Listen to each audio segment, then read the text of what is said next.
Сәлем достар, мен каналыма қош келдіңіздер. Біз бүгін осындай үй жағдайында өте әдемі, дәмді печеньелер дайындайтын боламыз. Жасау жолы өте оңай, қарапайым және өте жұмсақ болып шығады. Мен отбасым барлығына ұнады. Енді осыны жиі пісіретін боламын. Сендерге де осы рецептпен бөлісетін боламын. Видеоны соңына дейін қараңыздар және мен каналыма тіркеліп кетіңіздер.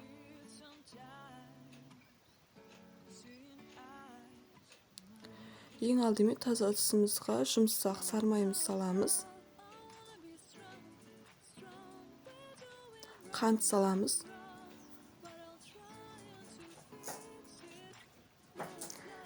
Енді 2 жұмыртқа.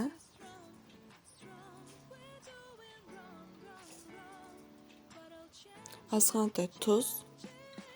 Енді жақсылап араластырамыз.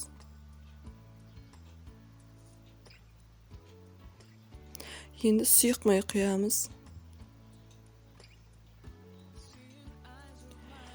1 қасық қопсытқыш. Жақсылап араластырып аламыз. Енді ұнымызды саламыз. Жұмсақ қамыр елейміз. Қамырымыз дайын. Енді осыны 2 бөлікке бөлеміз.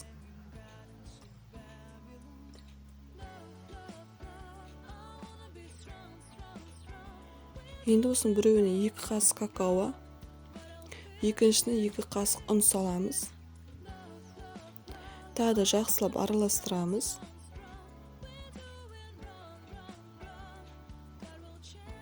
Енді екіншісін де араластырып аламыз.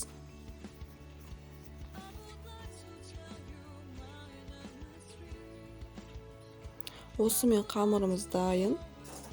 Енді осылай қолымызбен видеода да жасаймыз.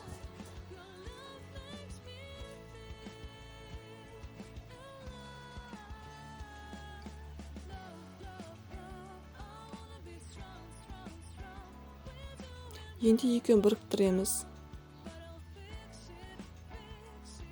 Енді қантымызға осылай саламыз.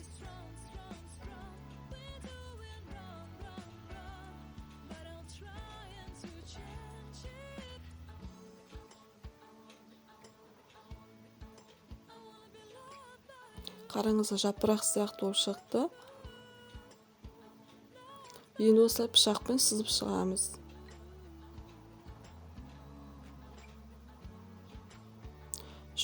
градуста 20-25 минут пісіріп аласыздар. Мен осымен дайын. Міндетті түрде жасап көріңіздер. Сіздерге 100% ұнайды. Өте дәмді болып шығады. Менің каналыма тіркеліп кетіңіз. Ұнаса лайк басыңыз. Сендермен болған Жанат ас болсын.